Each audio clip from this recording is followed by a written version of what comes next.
Hello दोस्तों, आपका स्वागत है exam for study 0.0 YouTube channel पर। मैं आपको डिफरेंशियल की यूनिट नंबर फर्स्ट करा रहा था। द्वितीय कोटि के रैखिक अवकल समीकरण दो विधि करा चुका हूं भैया मैं, एक सीएफ भाग के द्वारा और एक कराया था प्रथम अवकलज को हटाना। किसको हटाना? प्रथम अवकलज को हटाना। Removal the first the order. अब नेक्स्ट देखेंगे आप स्वतंत्र चर का परिवर्तन। कौन सी विधि देखेंगे? स्वतंत्र चर का परिवर्तन, change of the independent variable. हाँ, ये आएगा स्वतंत्र चर का परिवर्तन। भैया आपका टर्म टेस्ट के टाइम टेबल आने ही वाला है, नू समझो। टर्म टेस्ट आपके 10-12 अप्रैल से स्टार्ट हो जाएंगे। ये मान लेना आपके जो टर्म टेस्ट हैं वो 20 अप्रैल तक खत्म होने हैं, क्यों इसके बाद कॉलेज की छुट्टी आ जाएंगी। तो आप तैयारी अब स्टार्ट कर देना। मैं भी आपको कंटिन्यू वीडियो डालूंगा पर डे। न्यूमेरिकल की मैं एक यूनिट करा चुका हूँ। आपके टर्म टेस्ट में वही यूनिट आएगी, यूनिट नंबर फर्स्ट न्यूमेरिकल की। डिफरेंशियल में भी फर्स्ट ही आएगी। भैया मैं रियल की यूनिट थोड़ा बाद में कराऊंगा, उसमें अभी कंफ्यूजन है कि टर्म टेस्ट में कौन सी यूनिट आए। तो मैं फिजिक्स की वीडियो डाल दूंगा इसके बाद। इसी लेक्चर में मैं आपको जो इस यूनिट के दो टॉपिक ले रहे हैं, एक तो ये है स्वतंत्र चर का परिवर्तन, इससे एक नेक्स्ट टॉपिक और है। तब ये यूनिट नंबर फर्स्ट कंप्लीट हो जाएगी। यूनिट नंबर फर्स्ट क्या हो जाएगी? कंप्लीट हो जाएगी। इसी लेक्चर में मैं इसको लगभग 1-1.5 घंटे का बनाकर इसमें कंप्लीट करा दूंगा। डिफरेंशियल में टोटल इस यूनिट के 4 लेक्चर हो जाएंगे। इनमें जितने क्वेश्चन कराए उनमें से आपको क्वेश्चन मिल जाएंगे और आप कॉन्सेप्ट क्लियर कर लेना भैया। इन्हीं में से आपको टर्म टेस्ट पे क्वेश्चन मिल जाएंगे। रियल की यूनिट में थोड़ा रुक के कराऊंगा 2-4 दिन, क्योंकि उसमें जिससे कंफर्म हो जाए मेरे को कि ये यूनिट आएगी टर्म टेस्ट में, तो फिर मैं फिजिक्स की स्टार्ट कर दूंगा। और मेरी कोशिश यह है कि मैं उन्हीं चैप्टर को कराऊं भैया जो लगभग सभी सेक्शन में सेम आ रहे हो टर्म टेस्ट में। लगभग सभी सेक्शन में टर्म टेस्ट में सेम आ रहे हो, क्योंकि टर्म टेस्ट में हल्का सा प्रॉब्लम हो जाती है, किसी सेक्शन में कोई यूनिट आ जाती है, किसी में कोई, जबकि अधिकतर सेक्शन सभी में सेम यूनिट आती है ना। तो मैं उसी हिसाब से आपको करा दूंगा जिस हिसाब से, लेकिन वीडियो आप पढ़ लेंगी और आप भी पढ़ते जाना भैया। ज़्यादा टाइम है नहीं, ये 10-12 दिन का टाइम है आपके पास। तो देखिए नेक्स्ट टॉपिक क्या है? स्वतंत्र चर का परिवर्तन। कौन सा है? स्वतंत्र चर का परिवर्तन। इसमें सबसे पहले आपको क्या करना है, ये आपके पास अवकल कोई द्वितीय कोटि की रैखिक अवकल समीकरण दी जाएगी, P D Y upon D x plus में क्यू वाई बराबर आर। इस तरह से आपको द्वितीय कोटि की कोई रैखिक अवकल समीकरण दी जाएगी, जिसमें सबसे पहले आपको क्या करना है, पी क्यू आर क्या करने, फाइंड करने, पी क्यू आर निकालने। स्टेप नंबर फर्स्ट हो गया। स्टेप नंबर सेकंड में क्या करना है वो देखिए। Q1 बराबर नियत। Q1 बराबर क्या होगा? नियत होगा। Q1 बराबर क्या होगा? नियत होगा। यहां से आपको Q1 को किसके इक्वल करना है? Q upon D Z upon D X. dx और क्या फाइंड करना है? D Z upon D X, D two Z upon D X two और जेड, ये आपको क्या करने हैं? फाइंड करने हैं, ज्ञात करने हैं। सेकंड स्टेप हो गया। थर्ड स्टेप में देखिए, थर्ड स्टेप में आपको क्या करना है? थर्ड स्टेप में आपको P1 निकालना है। P1 किस तरह निकालते हैं? डी टू जेड अपॉन में डी एक्स का स्क्वायर प्लस में पी डी जेड अपॉन में D x, P D Z upon में डी एक्स अपॉन में d Z upon D x का स्क्वायर। इस तरह आपको क्या निकालना है? पी को निकालना है। यहां से फिर आपको क्यू निकालना है। क्यू किस तरह निकालेंगे? सॉरी, क्यू नहीं, R, R one, R one निकालना है। क्यू वन तो निकाल चुके हैं ना। आर वन निकालना है, R upon D Z upon D x का स्क्वायर, क्योंकि जेड का एक्स के सापेक्ष क्या अवकलन। स्टेप नंबर थर्ड हो गया। स्टेप नंबर फोर देखिए। अब यहां से आपको अवकल समीकरण बनानी होगी। क्या अवकल समीकरण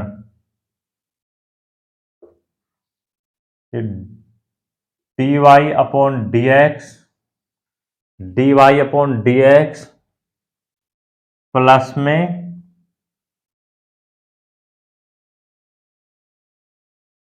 P D Y upon D x P one, क्या आएगा भैया, पी वन आएगा प्लस में क्यू वन वाई बराबर आर वन। स्टेप नंबर 4 हो गया। स्टेप नंबर 5 में आपको क्या करना है, सॉल्यूशन करना है। सॉल्यूशन जो करना है, फिर आपको क्या करना है, जेड का मान रखना है। किसका मान रखना है, जेड का मान रखना है। ये कुछ क्वेश्चन में जेड का मान रखने की जरूरत होगी, कुछ में नहीं होगी, वो समझ आएगा आपके क्वेश्चन करेंगे। देखिए तो देखिए कौन सी विधि है, स्वतंत्र चर का परिवर्तन, change of the independent variable. तो सबसे पहले आपको द्वितीय कोटि को रैखिक अवकल समीकरण आए, उसमें से पी क्यू आर फाइंड करने। हर मेथड में क्या है, इससे पहले 2 मेथड में भी किया है। फिर सेकंड क्यू वन बराबर क्या है, नियत है, यहाँ से क्यू वन किस तरह निकालना है, इस तरह निकालना है, और इस तरह से फाइंड करने हैं। स्टेप नंबर 3 में पी वन निकालना है और आर वन निकालना है। स्टेप नंबर 4 में इस तरह से आपको अवकल समीकरण बनानी है। और 5 तो नॉर्मली आपको क्वेश्चन में समझ आएगा। तो इस तरह से ये इस विधि का भैया कॉन्सेप्ट है। आप इन चीजों को याद कर लेना, इन चीजों को आप याद करेंगे तभी आप क्वेश्चन को आसानी से कर पाएंगे। अब आप क्वेश्चन देखिए तब आपके आसानी से समझ आ जाएगा।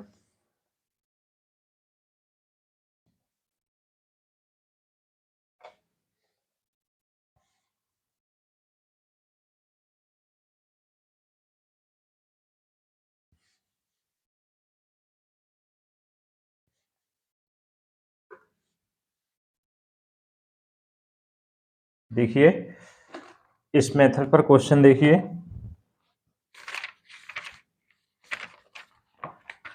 पहले मैं आपको नॉर्मल से क्वेश्चन कराता हूँ। क्वेश्चन नंबर फर्स्ट देखिए,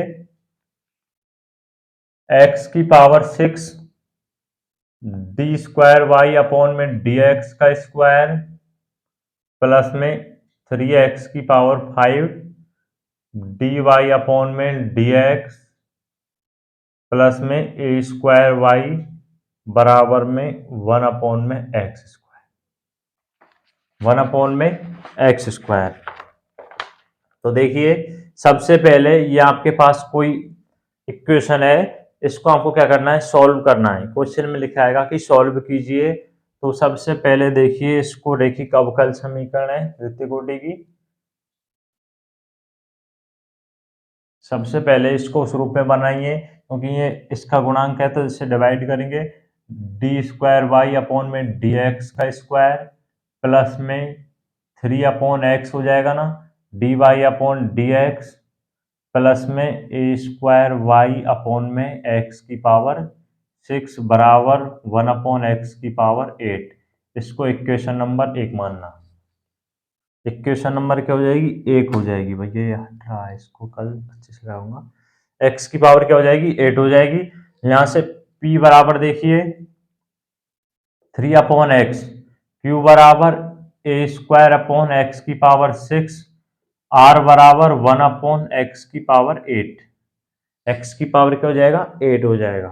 पी क्यू आर निकाल चुके हैं। सेकंड स्टेप में आपको क्या करना होता था, Q1 फाइंड करना है। Q1 कैसा मान होना चाहिए, नियत होना चाहिए। तो देखिए Q1 क्या है, ए स्क्वायर बाई है ना, क्वेश्चन मैंने सही तो लिखा है ना, हाँ सही है, ए स्क्वायर वाई अपॉन में एक्स 6, एक्स की पावर 6। यहाँ से y का जो गुणांक है वो अचर होना चाहिए। कैसा होना चाहिए, अचर। इसमें क्या है, ए स्क्वायर आ जाएगा। क्या आ जाएगा, ए स्क्वायर आ जाएगा। तो ये ध्यान रखना, ये कोई पूर्ण वर्ग संख्या हो ना, जब कोई पूर्ण वर्ग संख्या हो, जैसे किसी का स्क्वायर हो, जैसे 4 ए, जैसे 6 16 है, इस तरह से कोई संख्या हो ना, वो मैं क्वेश्चन कराऊंगा एक दो और आगे आपको समझ आएगा। तब आपको 1 मानना है, ए स्क्वायर हो जाएगा Q1। फिर Q1 को किसके इक्वल करना है, Q अपॉन में क्या करना होता था, मैं लिख देता हूं, क्या डायरेक्ट लिख देता हूं, Q Q1 ए स्क्वायर किसके इक्वल करना है, क्यू ए अपॉन एक्स की power 6 D Z upon D x का स्क्वायर, इस तरह करना होता ना। इससे पहले आप कंडीशन याद कर लेना भैया, ए स्क्वायर से ए स्क्वायर क्या हो जाएगा, कैंसिल हो जाएगा, डी जेड अपॉन में d Z upon D x का स्क्वायर बराबर 1 अपॉन एक्स की पावर 6, 1 अपॉन एक्स की पावर क्या आ जाएगा, 6 आ जाएगा। स्क्वायर को हटाएंगे तो क्या आ जाएगा, D Z upon D x बराबर आएगा 1 अपॉन एक्स क्यूब। स्क्वायर को हटाएंगे तो क्या आ जाएगा, 1 अपॉन एक्स क्यूब। ये निकाल लिया। फिर हम D Z upon D x, अब आपको क्या निकालना है, इसका आप क्या कर दीजिए, दोबारा से अवकलन कर दीजिए, डी टू जेड अपॉन में डी एक्स का स्क्वायर। ये देखिए किस तरह से करना है, आप ऊपर ले जाइए, एक्स की पावर क्या हो जाएगी, -3 हो जाएगी, -3 आ जाएगा, यानी कि -3 अपॉन एक्स की पावर 4, ये हो जाएगा -3 अपॉन एक्स की पावर 4। और जेड, फिर आपको जेड फाइंड करना है। अब क्या निकल कर आ गया, ये निकल कर आ गया, ये निकल कर आ गया, जेड फाइंड कीजिए भैया।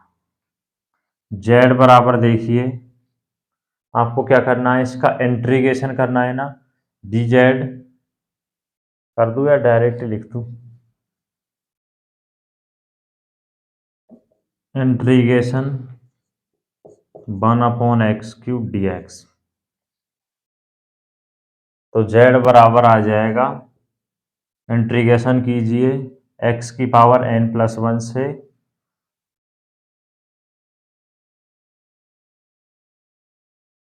Minus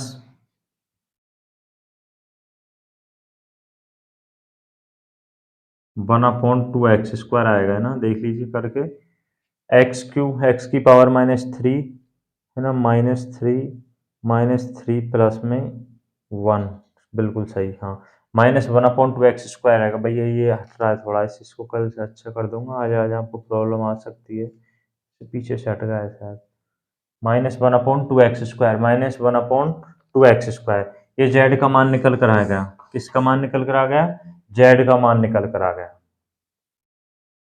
step number second complete हो गया। स्टेप नंबर थर्ड में क्या करना है वो देखिए, स्टेप नंबर सेकंड कंप्लीट हो गया, स्टेप नंबर थर्ड देखिए, P1 फाइंड करना है ना, क्या फाइंड करना है, P1 फाइंड करना है। वो आप किस तरह करेंगे, P1 बराबर, कंडीशन में डायरेक्ट यूज में ले रहा हूं भैया, मैं अगर कंडीशन को लिखता जाऊंगा हर क्वेश्चन में, कहां तक लिखूंगा, हाँ मैं साइड में लिख सकता था, लेकिन मेरे याद है, आप याद कर लेना, मैं डायरेक्ट यूज में लेता हूँ। P1 बराबर किस तरह ज्ञात करते थे, D two Z upon D X square का मान क्या है, -3 अपॉन एक्स की पावर 4, एक्स की पावर 4 प्लस में P, प्लस में P यानी कि P क्या है, 3 अपॉन एक्स गुणा में d Z upon D x 1 upon x cube upon में d Z upon D x का स्क्वायर 1 अपॉन एक्स क्यू का क्या हो जाएगा, स्क्वायर हो जाएगा, लेकिन ये क्या हो जाएगा, कैंसिल हो जाएगा, तो P1 बराबर क्या आ जाएगा, 0 आ जाएगा, P1 बराबर क्या आ जाएगा, 0 आ जाएगा। अब आपको R1 निकालना है, R1 बराबर क्या होता था, R अपॉन इसका क्या करना है, स्क्वायर करना है, R बराबर क्या है, 1 अपॉन एक्स की पावर 8, 1 अपॉन एक्स की पावर 8 अपॉन में क्या करना है, D Z upon D x, इसका स्क्वायर करना है, तो क्या हो जाएगा, 1 अपॉन एक्स की पावर 6 ऊपर ले जाएंगे, एक्स की पावर 6,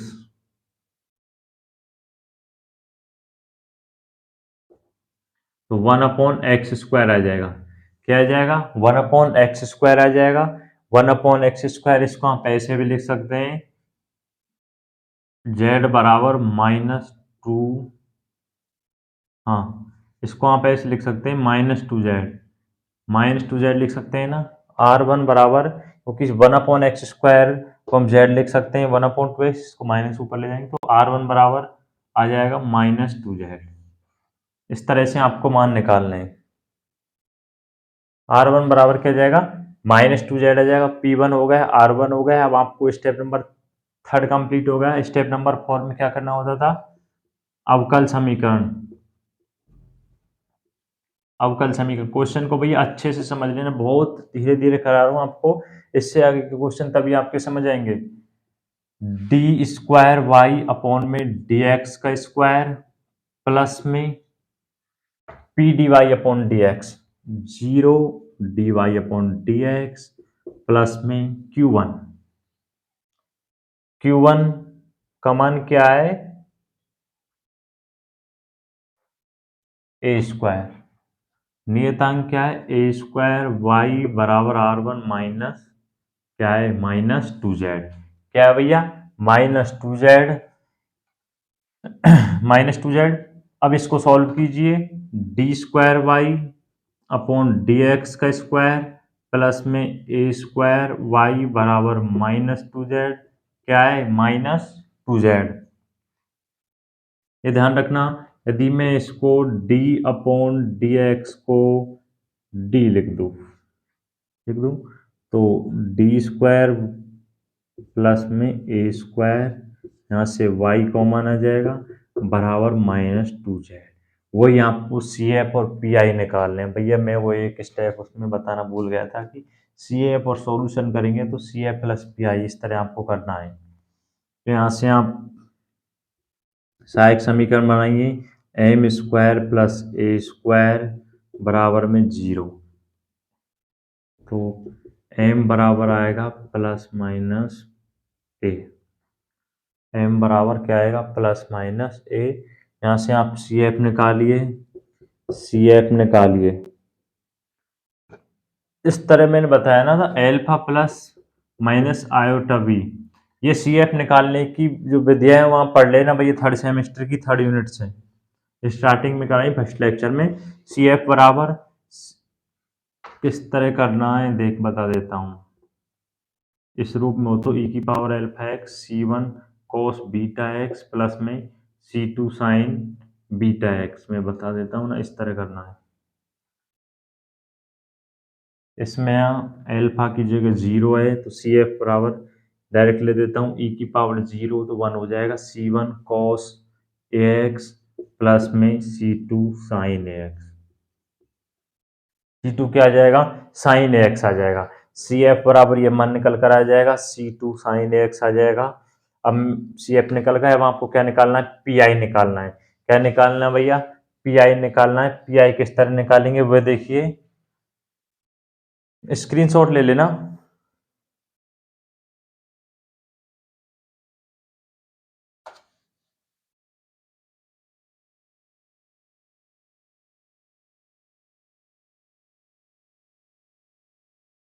पी आई देखिए 1/FD इंटू क्यू एक्स,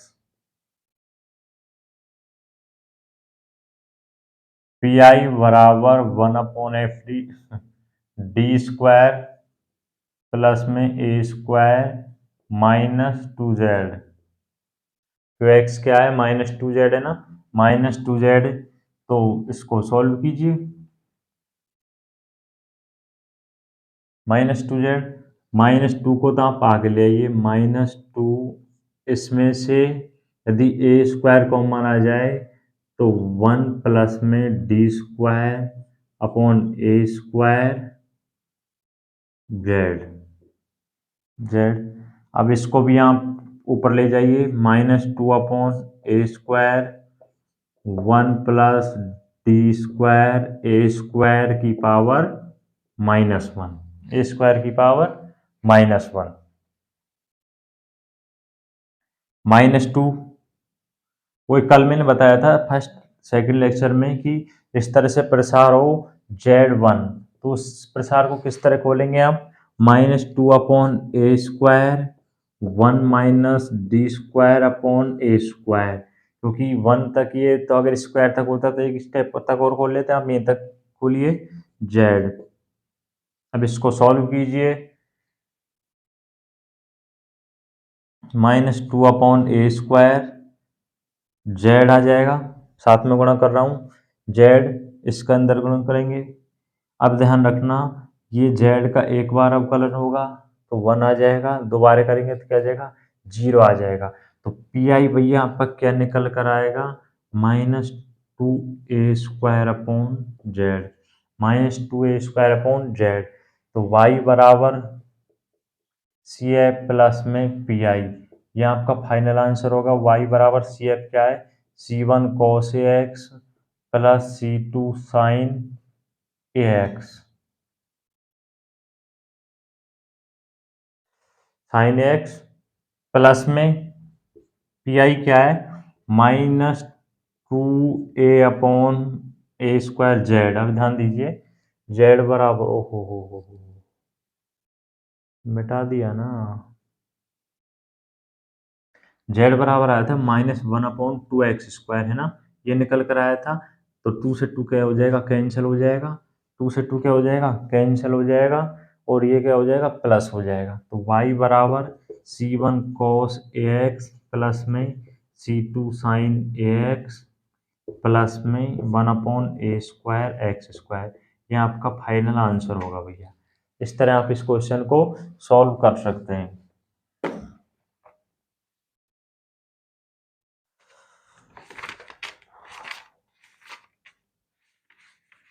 ये है ना,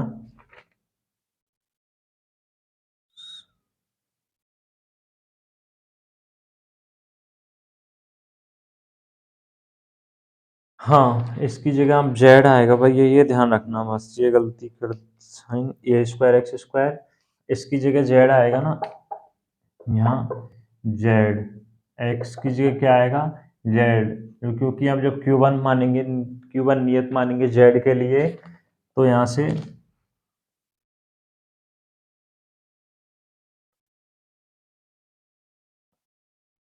और ये स्टेप में हो जाएगा, जब जेड के रूप में लिखेंगे तो डी जेड।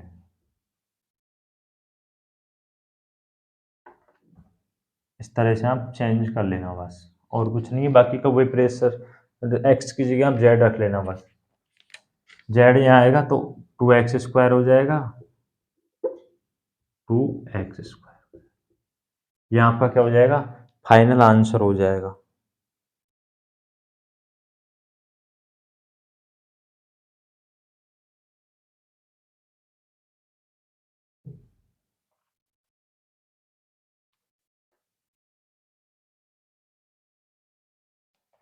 नेक्स्ट क्वेश्चन देखिए,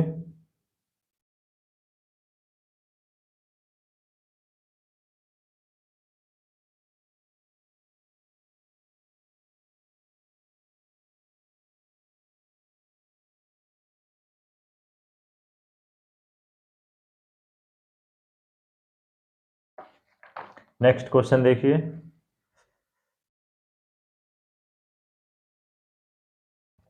क्वेश्चन सेकंड है, d²y/dx² plus cot x dy/dx plus 4y cos² शायद मैं ज्यादा छोटे अक्षर लिख रहा हूँ, आपको दिख नहीं रहे तो थोड़ा सा मोटे लिख दूंगा। देखिए द्वितीय कोटि की रेखिक अवकल समीकरण है या नहीं, तो सबसे पहले आपको क्या करना होता था, वही पी क्यू आर निकालने। हाँ इससे पहले के क्वेश्चन में ये माइनस आंसर में प्लस माइनस चिन्ह कुछ गड़बड़ हो सकती है, वो देख लेना आप। इस क्वेश्चन से आपके मेथड अच्छे से क्लियर हो जाएगा, तो थोड़ा नॉर्मल था लेकिन इससे अच्छा क्लियर हो जाएगा। P बराबर कोट एक्स, P बराबर कोट एक्स, Q बराबर 4, R बराबर 0 भैया, R बराबर क्या है 0, R बराबर क्या है 0, R बराबर क्या है 0। अब देखिए Z के लिए Q1 बराबर नियत होगा, मैंने बताया था कि जब पूर्ण वर्ग हो, इसका गुणज पूर्ण वर्ग है ना 4y cos²x। हाँ मैं तभी तो कह रहा था ओनली 4 क्यों लिखा है, cos²x, r बराबर 0। अब यहाँ पर देखिए अचर क्या है, इसमें 2 का वर्ग है ना, तो यानी कि हम 1 लेना भैया, अचर मान लेना है, यानी कि इस 4 को मत रख देना, ये विशेष कर ध्यान रखना। -4 होता तो आप -1 लेते। z के लिए Q1 बराबर कैसा होना चाहिए, अचर होना चाहिए, नियत होना चाहिए, तो इसके लिए आप 1, कोई भी पूर्ण वर्ग संख्या आ जाए तो आपको क्या लेना है, 1 लेना है। अगर यहाँ -4 होता तो आप -1 लेते, ये विशेषकर ध्यान रखना। अब देखिए नेक्स्ट देखिए Q1, यहाँ से Q1 बराबर किसके इक्वल होता है, डायरेक्ट यूज में ले रहा हूँ। Q1 बराबर यानी Q1 क्या है 1 Q 4 cosec square x upon में डी जेड अपॉन में डी एक्स स्क्वायर। ओहो पूरे का ना, यही करना होता था ना। यहाँ से आप इसका गुणा कीजिए, D Z upon D x का स्क्वायर बराबर में 4 कोसेक स्क्वायर एक्स। यहाँ से आप स्क्वायर को हटाइए, डी जेड अपॉन में डी एक्स बराबर आएगा 2 कोसेक एक्स, ये निकल कर आएगा। D Z upon D x क्या निकल कर आएगा, 2 कोसेक एक्स आएगा। यहाँ से आप D two Z upon D X square निकालेंगे तो वो आएगा आपका, एक बार और अवकलन कीजिए, -2। 2 तो है ही, लेकिन कोसेक एक्स का अवकलन क्या होता है, minus cosec X cot X, cosec X cot X. ये हो गया, D Z upon D X निकाल लिया, D two Z upon D X square निकाल लिया। अब जेड निकालेंगे, इसके लिए आपको क्या करना होगा, इसका क्या करना होगा, इंटीग्रेशन करना है। डी जेड बराबर कोसेक एक्स डी एक्स, तो इसको सॉल्व करेंगे तो जेड बराबर आएगा, इंटीग्रेशन करेंगे तो log 10x upon 2, x upon में 2 दिख रहा है नहीं भैया, देख लेना, दिख रहा है। ये जेड बराबर निकल कर आ जाएगा, जेड बराबर क्या आ जाएगा, log 10x अपॉन 2, ये मान जेड बराबर निकल कर आ जाएगा। स्टेप नंबर सेकंड कंप्लीट हो गया। स्टेप नंबर थर्ड में क्या करना है, P1 बराबर, अब P1 निकालिए। P1 किस तरह निकालते हैं, इन मानों को D two Z upon D X -2 cosec X cot X plus में आपको क्या रखना होता था, P का मान क्या है, कोट एक्स और ये फिर ये मान रखना है, यानी कि 2 कोसेक एक्स अपॉन में इसका स्क्वायर रखना है ना, इसका स्क्वायर करके भैया ये सब चीज में जो मैंने फर्स्ट स्टार्टिंग में आपको विधि बताई थी उन सूत्रों से उठाकर रख रहा हूँ, सूत्र के हिसाब से पुट कर रहा हूँ। 4 कोस एक्स स्क्वायर। अब ध्यान देना, इससे क्या हो जाएगा, कैंसिल हो जाएगा, तो P बराबर क्या आ जाएगा, 0 आ जाएगा। P1 बराबर, अब यहाँ से आप R1 बराबर निकालिए, R अपॉन क्या होता है, D Z upon D x का स्क्वायर। R1 बराबर R का मान क्या है, 0 है, तो यहाँ से 0 ही आएगा। R1 बराबर भी क्या निकल कर आएगा, 0 आएगा, क्योंकि इसमें 0 में डिवाइड करेंगे तो क्या ही आएगा, 0 आएगा। स्टेप नंबर थर्ड भी कंप्लीट होगा। स्टेप नंबर 4 में अब आपको अवकल समीकरण बनानी है, तो डी स्क्वायर वाई अपॉन में डी जेड स्क्वायर। अब आप एक्स की जगह जेड लिख सकते हैं। यही करना होता है कि जब आप Z1 के लिए क्यू बराबर निकालें तो आप यहाँ कर आप x की जगह z रख लेना, प्लस में P1 D Y upon D x plus में Q1 y बराबर 0। इस तरह से आपको करना होता था। डी स्क्वायर वाई अपॉन में डी जेड का स्क्वायर, ये तो 0 है ना, प्लस में Q1 क्या है, 1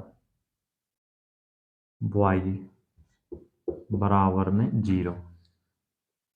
इसको सहायक समीकरण बना लीजिए आप। सहायक समीकरण ए क्या लिख सकते हैं, डी स्क्वायर प्लस में 1 वाई बराबर में 0, वाई बराबर में 0 यानी कि एम स्क्वायर प्लस में 1 बराबर में 0, एम बराबर प्लस माइनस 1 आ जाएगा ना, प्लस माइनस चिन्ह तो आएगा ही। एम बराबर क्या आएगा, -1 आएगा, अंडर -1 का मान क्या होता है, आयोटा आ जाएगा। क्या आ जाएगा, आयोटा होता है।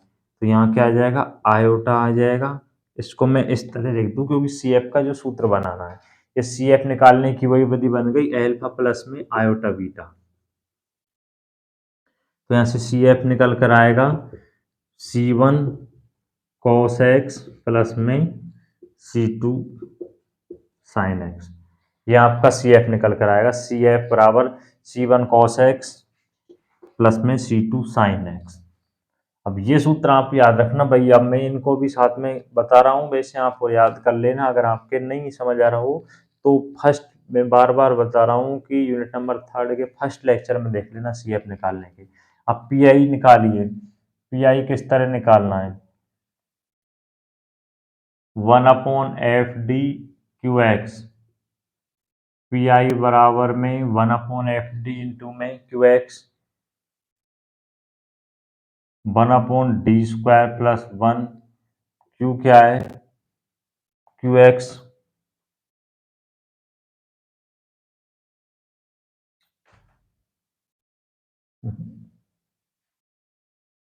जीरो ऐसा तो नहीं हो सकता।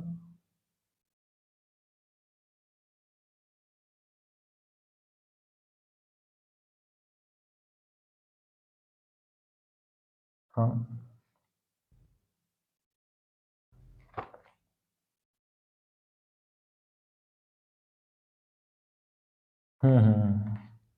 भैया ये जीरो से जब गुणा हो जाएगा ना क्यू एक्स, तो पी आई तो आपका जीरो ही आएगा। पी आई और आपके लिए इजी हो गया है, और इजी हो गया है, और आपके लिए इजी हो गया। वाई बराबर सी एफ प्लस में पी आई क्या होता है, तो वाई बराबर C1 कॉस। ये ध्यान रखना, एक्स की जगह आपको क्या रखना है, एक्स की जगह आप ये रख सकते हैं, जेड आएगा ना, बार बार मिस हो रहा है, ध्यान नहीं रहता है यार। C1 cos z, C2 sin z, z की जगह आप ये लिख सकते हैं 2 log 10x अपॉन में 2 प्लस में C2 sin 2 log 10x upon में 2। ये आपका आंसर हो जाएगा फाइनल।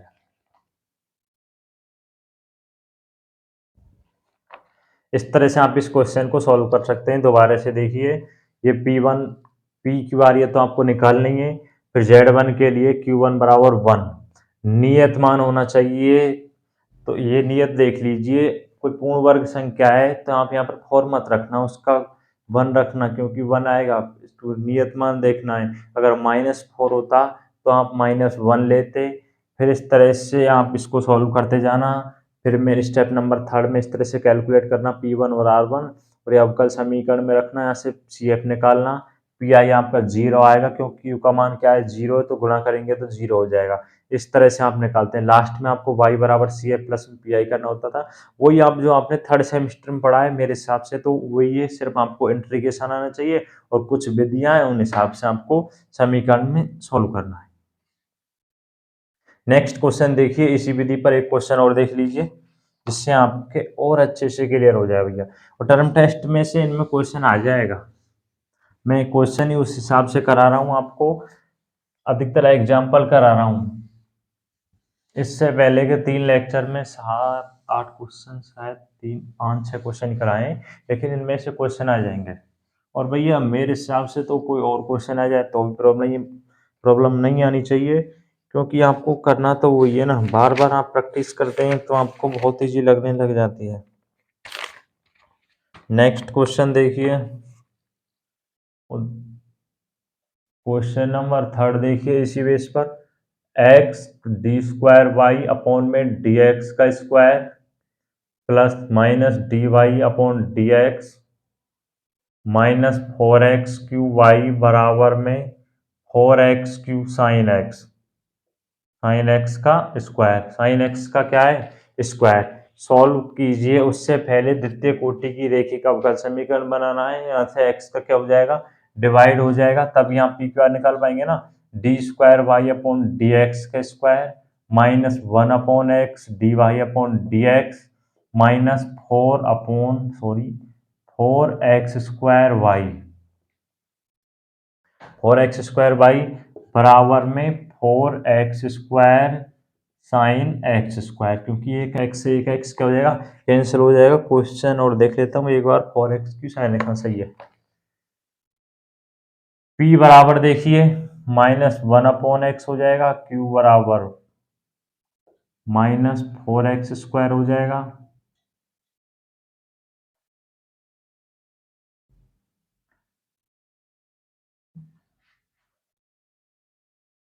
r बराबर क्या हो जाएगा 4x²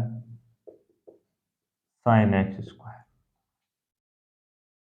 अब देखिए पी क्यू आर निकालिए। फर्स्ट स्टेप में आपको ये करना होता था, सेकंड स्टेप में आपको जेड के लिए Q1 बराबर नियत मान देखना है। जेड के लिए Q1 बराबर देखिए -1 आ जाएगा।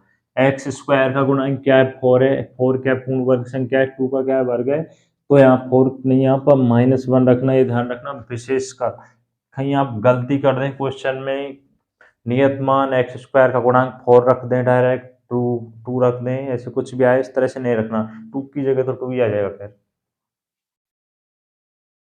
क्योंकि किसी का वर्ग नहीं है ना, तो -1 आ जाएगा। फिर आपको Q1 -1 equal Q upon -4x² upon D Z upon D x का स्क्वायर, ये विधि काम में ली जा रही है, इससे कैंसिल हो जाएगा, D Z upon D x का स्क्वायर बराबर में 4x²।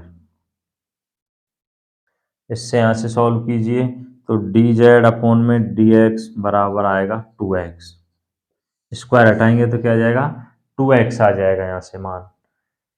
मैं यहाँ से d2 upon D X square बराबर निकालूँ तो 2 आ जाएगा, क्या आ जाएगा 2 आ जाएगा, क्या आ जाएगा 2 आ जाएगा, और z बराबर क्या आ जाएगा भैया x² आ जाएगा, क्योंकि आप जब इसका इंटीग्रेशन करेंगे जेड dz का तो z आ जाएगा 2x का x² अपॉन 2, 2 से 2 क्या हो जाएगा कैंसिल हो जाएगा, z बराबर आ जाएगा x²। ये मान आपके निकल कर आएंगे, ये मान निकल कर आ जाएंगे तो आपको फिर P1 का मान निकालना है। क्या निकालना है, P1 का मान किस तरह निकालना है, ये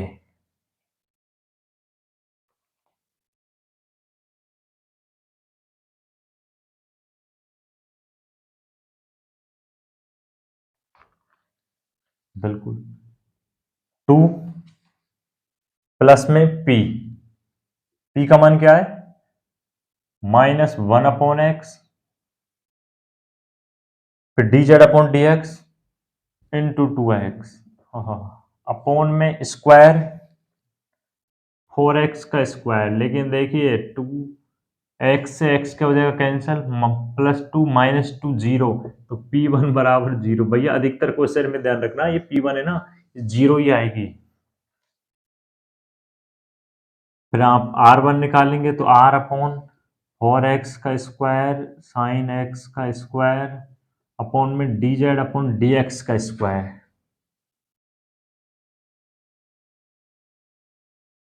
4x² कैंसिल हो जाएगा, साइन x² आ जाएगा R1। स्टेप नंबर 3 हो गया। स्टेप नंबर 4 में वही अवकल समीकरण, अवकल समीकरण d² अपॉन में x की जगह dz² प्लस में 0, p का मान 0 है ना, प्लस Q1 बाई Q1 1 -1, तो -y बराबर में साइन x²। और देखिए x² की जगह मैं z लिख सकता हूँ, क्या लिख सकता हूँ z लिख सकता हूँ। साइन x² क्यों, वैसे तो R1 बराबर साइन x² आया है, लेकिन z लिख सकता हूँ ना इसकी जगह। भाई ये डायरेक्ट इक्वेशन बना दिए मैंने, थोड़ा ध्यान रखना, d² अपॉन dz² -y बराबर साइन z, बराबर साइन z, वो यहाँ बना लीजिए,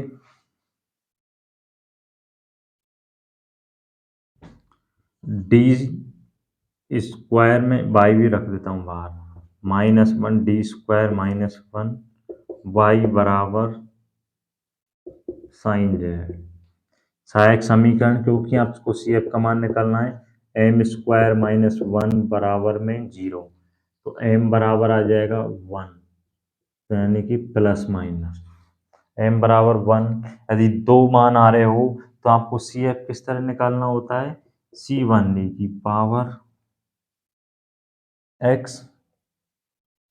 की पावर जेड प्लस में C2 ई की पावर माइनस जेड, ई की पावर माइनस जेड। ये आपका सी एफ निकल कर आ गया। अब आपको क्या निकालना है, पी आई निकालना है। पी आई देखिए किस तरह निकालना है, 1/FD इंटू में क्यू एक्स, तो पी आई बराबर 1/FD, 1/FD देखिए क्या आ जाएगा, डी स्क्वायर -1 गुणा में साइन जेड, क्या आ जाएगा, साइन जेड आ जाएगा। अब ध्यान रखना, ए जेड साइन ए जेड एक था 1/FD, ये विधि थी। यहाँ देखिए पी आई निकालने की एक विधि थी, यदि 1/FD साइन ए जेड इस तरह आ जाए, साइन ए एक्स ए जेड कुछ भी इस तरह आ जाए, तो आपको साइन इसको आगे लेना है, फिर आपको क्या करना है, ए स्क्वायर -1 इस तरह से -A²1 इस तरह से आपको सीरीज बनानी है। ये पी आई निकालने की और सी एफ निकालने की ज़्यादा कष्ट नहीं है भैया, कुछ क्वेश्चन नहीं करने आपको, सिर्फ विधि है, उनको जाकर आप देख लेना, एक बार याद कर लेना, ये आपके हर क्वेश्चन में काम आएंगी, सी एफ और पी आई निकालना। तो साइन जेड अपॉन में ए का मान कितना है पर 1, तो -1 का स्क्वायर यानी कि 1 हो जाएगा, माइनस माइनस का स्क्वायर नहीं करना है, -1, तो साइन जेड अपॉन क्या आ जाएगा, साइन जेड आ जाएगा -2। ये आपका पी आई निकल कर आ गया, पी आई बराबर -1/2 साइन जेड। वाई बराबर क्या होता है, सी ए प्लस में पी आई, तो वाई बराबर आ जाएगा C1। अब देखना ई जेड की जगह आप एक्स रखना है, क्या रखना है, एक्स रखना है। जेड की जगह आपको क्या मान रखना है, एक्स स्क्वायर रखना है, एक्स स्क्वायर प्लस में C2 e की पावर -x² प्लस में पी आई क्या है, -1/2 साइन x², और यही आपका क्या हो जाएगा, फाइनल आंसर हो जाएगा। दिख रहा है नहीं, दिख रहा है भैया ना, इस तरह आप इस क्वेश्चन को कर सकते हैं। मेरे हिसाब से अब इस विधि से कोई भी क्वेश्चन आए आपको कोई प्रॉब्लम नहीं आनी चाहिए। बस ये है कि भैया आप स्टार्टिंग में आपको क्वेश्चन में नजर आ रहा होगा कि आपके कॉन्सेप्ट क्लियर होना चाहिए। जो विधि बताई थी स्वतंत्र चर वाली, उसमें कौन कौन से स्टेप है वो आपको दिमाग में होने चाहिए, तभी आप क्वेश्चन को कर पाएंगे कि इस स्टेप में आपको ये मान निकालना है, इसमें स्टेप निकालना है। जब आप यहाँ तक निकाल लेंगे उसके बाद तो वही प्रोसेस करना है जो आपने थर्ड सेमेस्टर में किया है।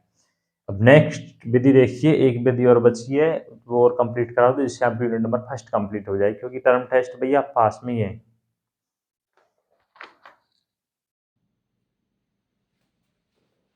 नेक्स्ट विधि देखिए, लास्ट विधि है नंबर फर्स्ट की, संक्रियात्मक गुणनखंडों द्वारा हल, solution by means of the operation factors. देखिए इसमें आपको क्या करना है, इस तरह से आपके पास कोई अवकल समीकरण आएगी। देखिए अवकल समीकरण P0 D² y/dx का स्क्वायर प्लस में P1 dy/dx प्लस में P2y बराबर r, P2y बराबर r। यहाँ से P0 P1 P2 r ये सब क्या है, फंक्शन ऑफ x,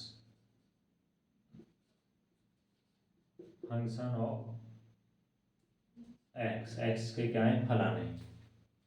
सब क्या है भैया, x के फलन है, सब क्या है, x के फलन है। P0 P1 P2 r सब क्या है, x के फलन है। इनको आपको ये निकाला नहीं है, इसमें ध्यान रखना पी क्यू आर इस तरह से निकालने हैं नहीं इस विधि में। फिर क्या करना है, आप इसकी जगह ये रख देना, तो क्या हो जाएगा डी स्क्वायर वाई प्लस में पी नॉट है ना P one D y plus में पी टू वाई बराबर में आर।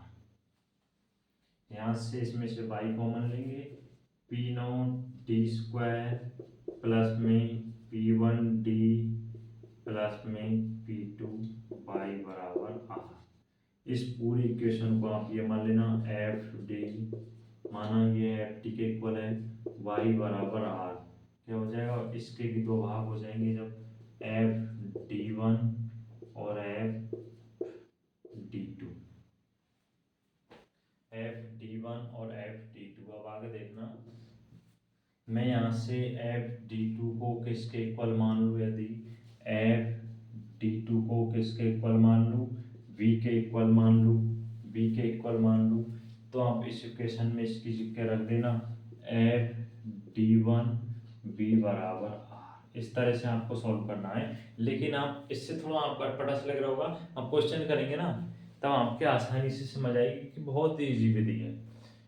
तो आपको इस तरह से कोई रेखिक अवकल समीकरण आएगी, उसमें से ज्ञात तो करने हैं नहीं, आपको इसकी जगह रखना है, फिर इस तरह से आपको सॉल्व करना है। क्वेश्चन देखिए तब आपको आसानी से समझ आएगा। इसमें बस आप जब यहाँ ये सॉल्व करें ना तब जरूर ध्यान से करना बस।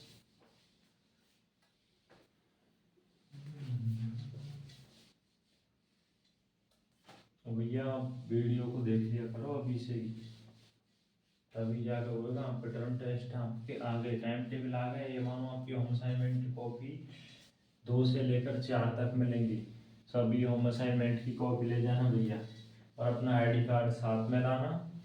10:30 बजे से 1:30 बजे तक का टाइम है, इस टाइम के भीतर आप कभी भी कॉपी दे सकते हैं।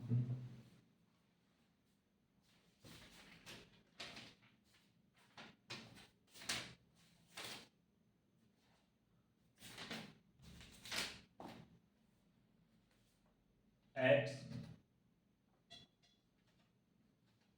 क्वेश्चन देखिए, क्वेश्चन नंबर वैसे 4 हो जाएगा, X D square Y upon में डी एक्स का स्क्वायर प्लस में x minus one D Y upon में डी एक्स माइनस वाई बराबर में एक्स स्क्वायर। भैया बोर्ड पे ही हट गया है यहाँ से, तो थोड़ा इसको आ जाए बस आप देख लीजिए।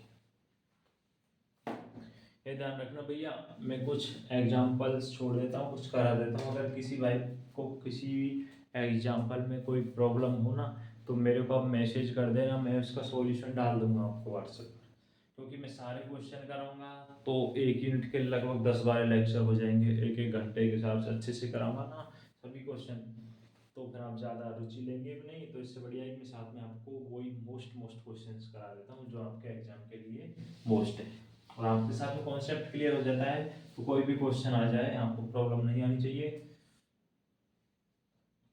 अब देखिए, पहले तो आप देखिए द्वितीय कोटि का रेखिक अवकल समीकरण है या नहीं, उसके लिए देखिए पी नॉट यहाँ पर क्या हो जाएगा, ये मैंने क्वेश्चन सही लिखा है ना, हाँ X P one X minus one P two ये हो जाएगा आर ये हो जाएगा। अब आपको सबसे पहले क्या करना होता था, डी एक्स इसकी जगह ये पुट करना है ना, तो करिए x D square y plus में x minus y d y minus y बराबर में एक्स स्क्वायर। यहाँ से आप y कॉमन लीजिए, एक्स डी स्क्वायर प्लस में x minus one d minus one y बराबर में एक्स स्क्वायर। ध्यान दीजिए भैया, यही ध्यान देना है आपको, बस इस तरह से क्वेश्चन करना है।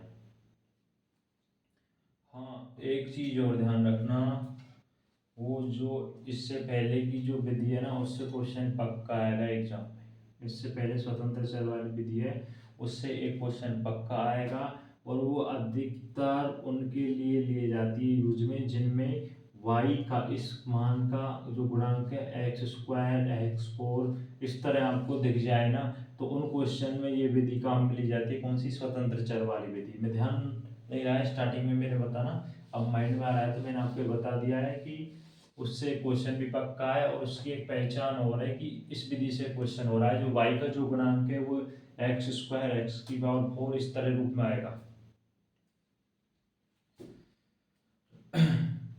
अब यहाँ से इसको सॉल्व कीजिए, एक्स डी स्क्वायर प्लस में x D minus one y बराबर एक्स स्क्वायर। इसमें से आपको कुछ कॉमन नजर आ रहा होगा, मैं इसमें से एक्स डी कॉमन ले लेता हूँ तो डी प्लस में वन, यहाँ से माइनस कॉमन आ जाएगा तो डी प्लस में वन वाई बराबर में एक्स स्क्वायर।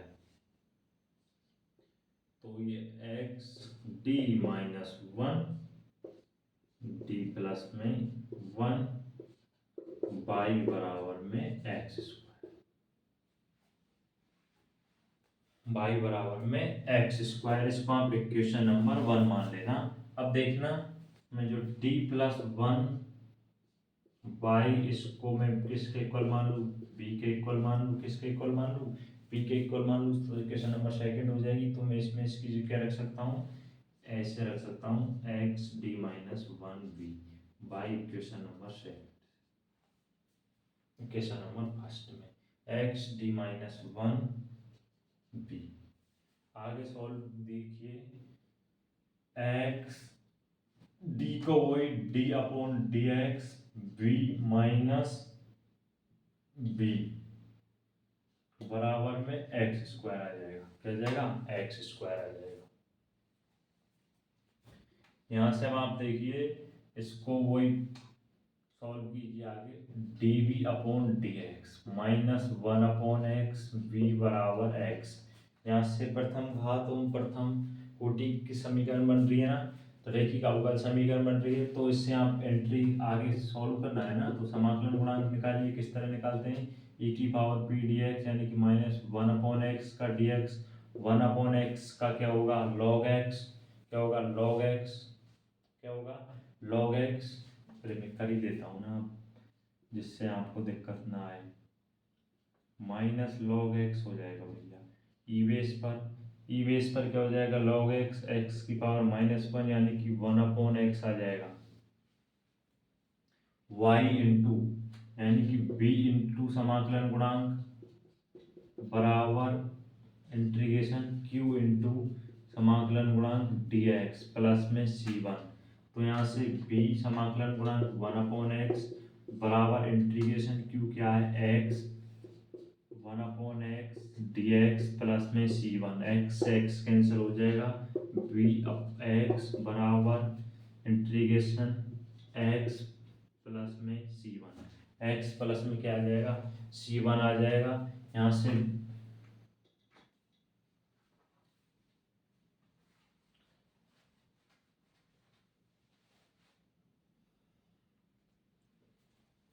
एक्स का आप गुणा कीजिए एक्स स्क्वायर प्लस में सी वन एक्स, बी बराबर एक्स स्क्वायर प्लस में सी वन एक्स। अब देखिए b बराबर आप क्या रख सकते हैं? D square plus one y बराबर, समीकरण नंबर टू से देखिए b बराबर आप क्या रख सकते हैं? ये रख सकते हैं ना, D square plus one y बराबर जीरो, तो अंदर गुणा करेंगे तो वही D Y upon D X, क्योंकि आपको मान किसके इक्वल लाना है? वाई के रूप में दिया हुआ है तो वाई के इक्वल लाना है, प्लस में y बराबर में यह आ जाएगा एक्स स्क्वायर प्लस में सी वन एक्स। अब यहाँ से देखिए फिर से प्रथम घात प्रथम कोटि का अवकल समीकरण बन रहा है ना, रैखिक अवकल समीकरण, तो फिर से ये विधि यूज में लेंगे। तो आपको किस तरह करना है? देखिए स्क्रीनशॉट ले लीजिए इधर की साइड से। आप बोर्ड काफी है भैया, मैं कुछ सुधार करने की कोशिश कर रहा हूँ साइज वगैरह में।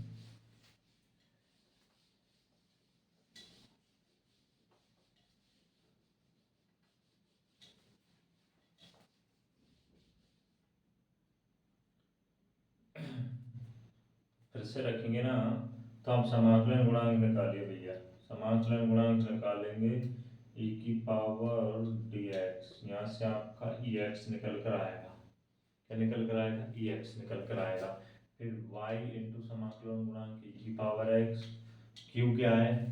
एक्स स्क्वायर प्लस में c1x समाकलन गुणांक e की पावर x dx प्लस में नियतांक c2 y इंटू ई की पावर x बराबर में इंटीग्रेशन एक्स स्क्वायर ई की पावर x dx। अलग अलग काट लेता हूँ, c1x इंटू ई की पावर x dx बराबर में समाकलन कीजिए। फर्स्ट हो जाएगा, सेकंड हो जाएगा, एक्स स्क्वायर फर्स्ट को छोड़ो सेकंड का हो जाएगा, माइनस माइनस इंटीग्रेशन फर्स्ट का अवकलन 2x, क्या हो जाएगा? 2x और e की पावर x, e की पावर x। फर्स्ट का अवकलन करना है ना 2x, फर्स्ट का अवकलन करेंगे 2x, तो आप 2 को आगे ले लीजिए, x इंटू ई की पावर आ जाएगा x dx प्लस में c1 x ई की पावर x, ये फर्स्ट हो जाएगा, सेकंड हो जाएगा, फर्स्ट हो जाएगा, सेकंड हो जाएगा,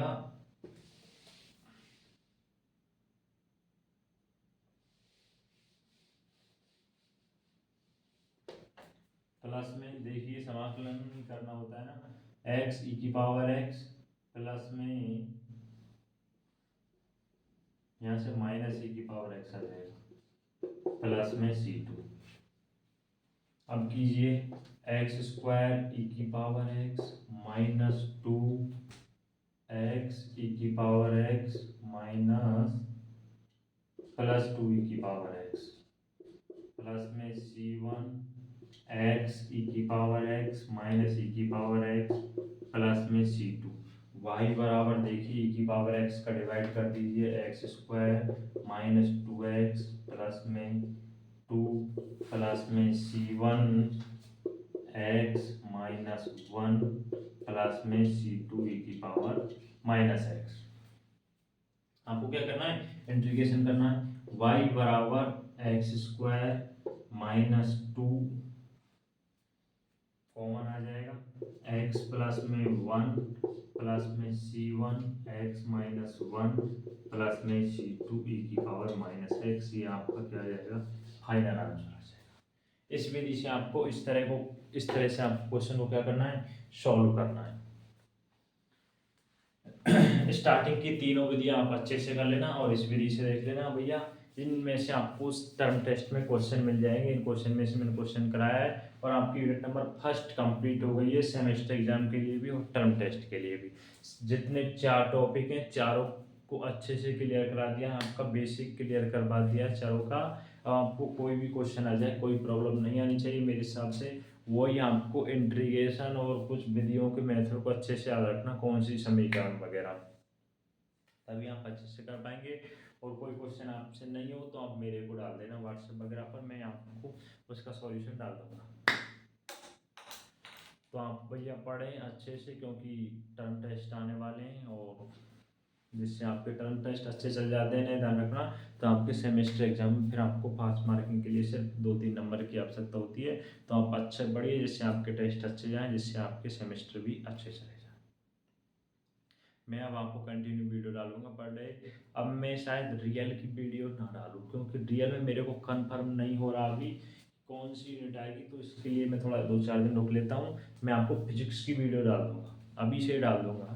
टर्म टेस्ट के मोस्ट क्वेश्चन की फिजिक्स की डाल दूंगा, फिर आपको रियल की करा दूंगा। मतलब एग्जाम से 2-3 दिन पहले टर्म टेस्ट की जब डेट आएगी ना तब तक मैं आपको सभी के क्वेश्चन करा दूंगा। कंटिन्यू आप पढ़ते जाइए, वीडियो को ज़्यादा से ज़्यादा शेयर कीजिए जिससे और दोस्तों को भी हेल्प हो सके, और चैनल को सब्सक्राइब जरूर कर दिया करें। Thank you.